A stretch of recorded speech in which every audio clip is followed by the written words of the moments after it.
Hello, I'm Gus Downing, publisher and editor of the D&D Daily, and this is the LP News Network. We're here today in New York City at the 2017 NRF Big Show with Bob Moraca, CPP, CFE, MBA, and Vice President Loss Prevention for the NRF, and Rosamaria Sostilio, Vice President Loss Prevention from Barnes & Noble and past NRF LP Council Chair and current member of the Council's Executive Committee.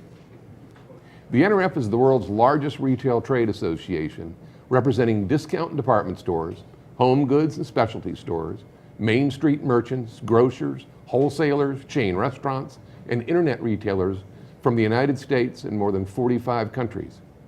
Retail is the nation's largest private sector employer, supporting 1 in 4 U.S. jobs, that's 42 million working Americans, contributing $2.6 trillion to the annual GDP. Retail is a daily barometer for the nation's economy.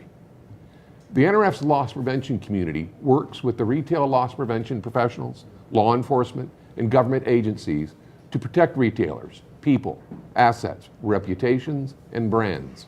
Led by Bob Moraca and the LP Council, comprised of retail senior leaders from across the nation, the NRF provides research and preparedness guides and industry news through their various media outlets and on the D&D Daily itself. The NRF Protect Annual LP Conference, held in June, is the largest event of its kind in the nation and is the nation's leading retail-specific event for those who protect retail brands, assets, people, and profits. This conference draws attendees from a wide range of fields, including LP, asset protection, IT, and cybersecurity. Thanks for being here, Rose and Bob. Thanks. Thank you for having us. Thanks for having us. You know, the NRF Council, which has a number of committees, works really hard at delivering value to the industry. Can you give us a feel for some of the work they do and how it helps the LP industry? Yeah, absolutely, Gus. Thank you. You know, we've got the Loss Prevention Council with all the executives from the top retailers in the nation. And under that umbrella, there we've got a number of different councils, if you will. For example, we have an Education and Research Council. That's where our research comes out of. Whenever an issue is at hand, a hot topic, we do some standards every year, the National Retail Security Survey and Organized Retail Crime. Those are big impacts to the industry. But anytime other issues come up, we've been recently looking at the rise in violence amongst retail criminals, if you will. You know, things we hadn't seen before in the industry, so we go out, do the research. So we've got a whole committee that helps handle that. We have Rosa and Chad McIntosh with Bloomingdale's helping take on the Women in LP caucus. It's now, I believe, over 1,800 members strong. And we would encourage anyone out there to please join. Go to nrf.com. You can join the next piece is the Organized Retail Crime Investigators Network. And we've kicked off last year, you helped us do this, these regional meetings. We broke the nation up into 7 different regions, similar to the FEMA regions.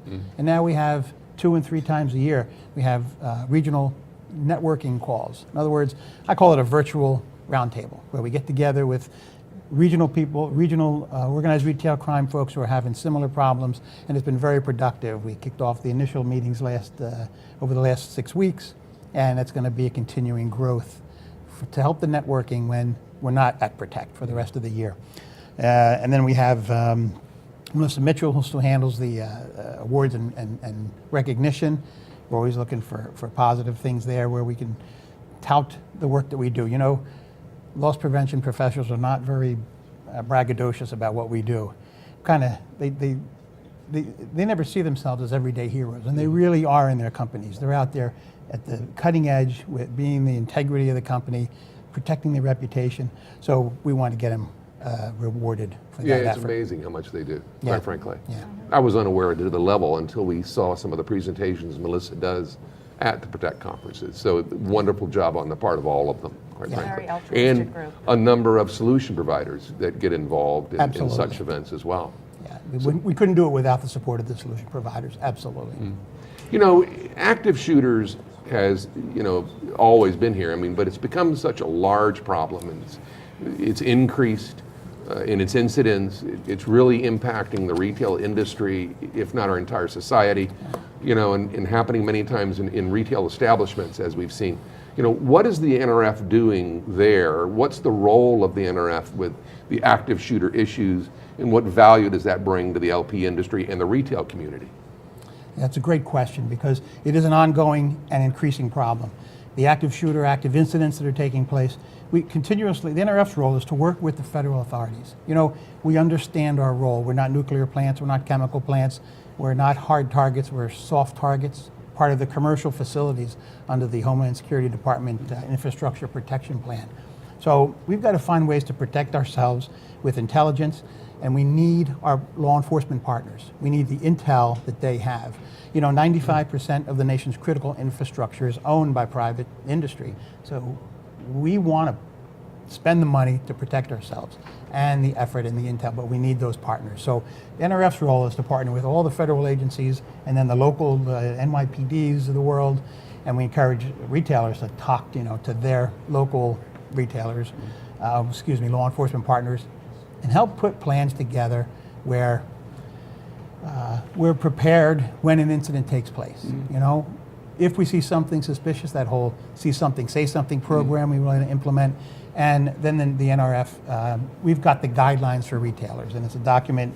I happen to have one with me. We're going to be upgrading soon in 2017, but it's the emergency protocols for active shooters. You can take this, any retailer, big or small, can go through it and create a plan, and we've had that relationship with DHS for probably over a decade now, and my predecessor did a lot of work, and the predecessor before that, so the torch gets handed down, so we're constantly looking at those things. And that's available to your members, to the NRF members? It is available to the members. We also let non-members look at it, because like I always say to you, sure, no one entity is bigger than the industry itself. So, we get this research, we get this type of a product, we want to share it so that everybody's safe. And that's based on industry best practices, kind of gathered from the committees and kind of put together that way?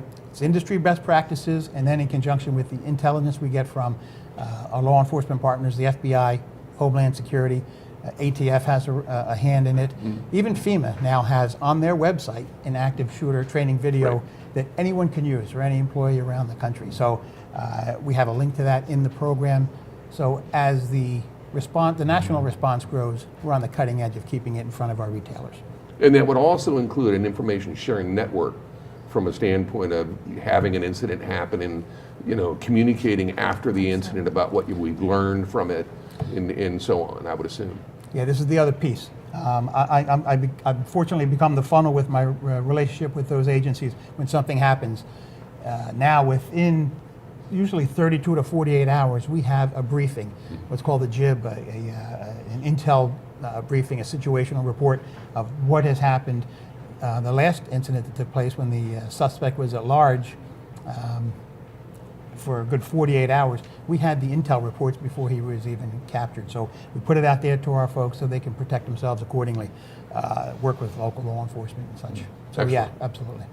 The NRF provides a number of LP-specific research studies, one you just referred to, and preparedness guides. Can you walk us through some of the others that you have and the impact they're having? Yes. What's interesting, our three standards really anymore have been the National Retail Security Survey, still in affiliation with the University of Florida. It's been 24 years in the making, and that's the benchmark of what's going on in the industry, from shrink control to all the loss prevention entities. So then you can use those documents, and as we present it now, we present it in a webinar, and then we present it at Protect. We have retail executives with Dr. Hollinger still, who they talk about the practical application of the research and how they use it, and to see the benchmark, where they're doing and how they're doing with their stuff. Then we have the Organized Retail Crime Survey. ORC is a growing entity, unfortunately. We see that issue growing. And this year we added one component. I talked a little bit about the violence that we're seeing at the store level, the criminal at the store.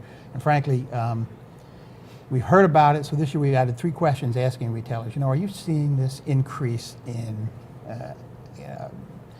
criminals coming into the store? And sure enough, we're seeing these criminals come in and they're macing people, pushing people, punching people.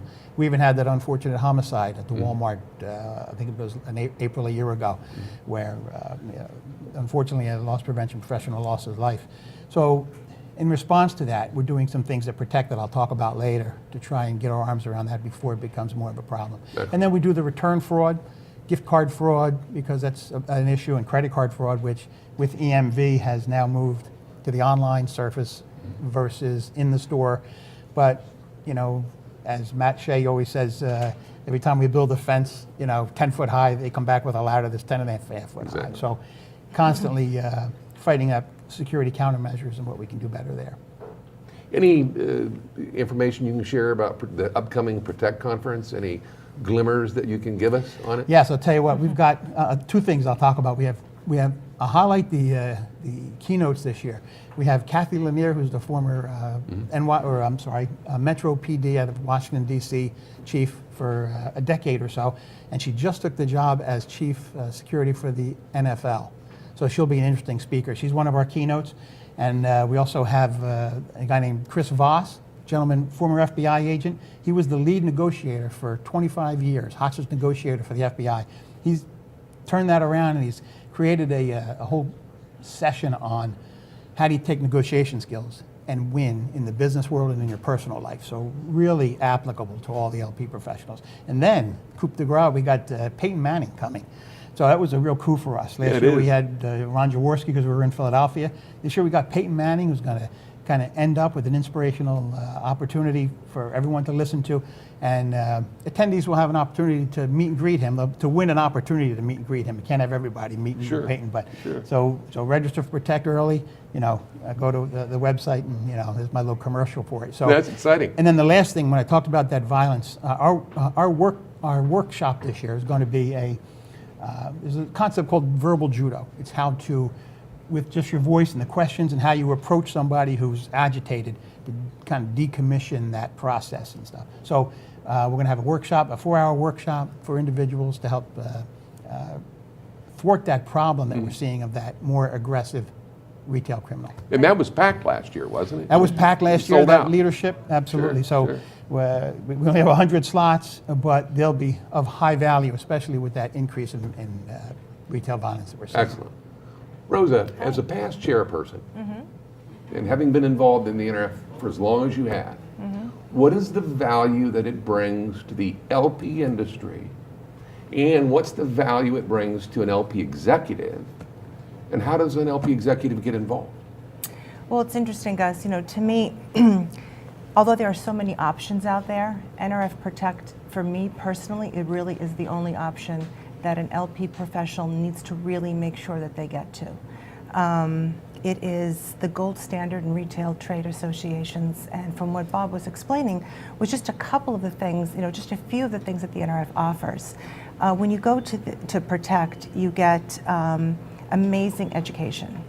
You're not going to find that anywhere else, which is really important in our industry to have in-service training on an ongoing basis because things change so quickly in our industry.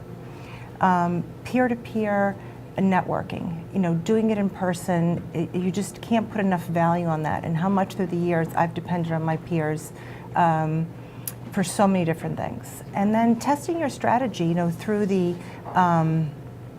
through all the groups that they have and all the different sessions where you can actually sit and benchmark your strategies with other professionals.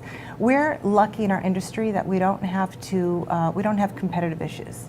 So we can work together. We're not like the other parts of the business where they're really competitive. We share ideas and we share things, which is so important. So for me, getting involved with the NRF is just really critical for anyone's career. It certainly has helped mine throughout the years. I've been part of the NRF, my career now is, I hate to admit it, but over 32 years. Me too. And I've really grown, with the NRF, and I owe them a lot because it's given me a forum to really learn and to master my craft. So I think that there are so many things, so many choices out there, but really there's one choice everyone really needs to make sure that they're part of the NRF. And I think, one of the overriding variables is that it creates a family. It makes an industry a family, and it reduces the size and magnitude of it, so to speak, and brings it down to almost making it personal for the executive. You know, look, in your career, you're going to go through lots of ebbs and flows. I certainly can attest to that. And having a network like the NRF to help you through those highs and lows, and have it be a place where you can learn, share, and really have relationships that will last a lifetime. But the education that you get, it's such a value for your company, such a value to be able to sit down with all the industry leaders. And everyone is so approachable. Yeah, So you can absolutely. sit down with anyone there and they'll be happy to talk to you, mentor you, and coach you. Rosa and Bob, thanks for coming today. Thank you for having us. Gus, thank you for everything you do for the industry. Thank you. Well, that's it for this episode, ladies and gentlemen. We'd like to thank you for watching. And until next time, let's keep them all safe out there.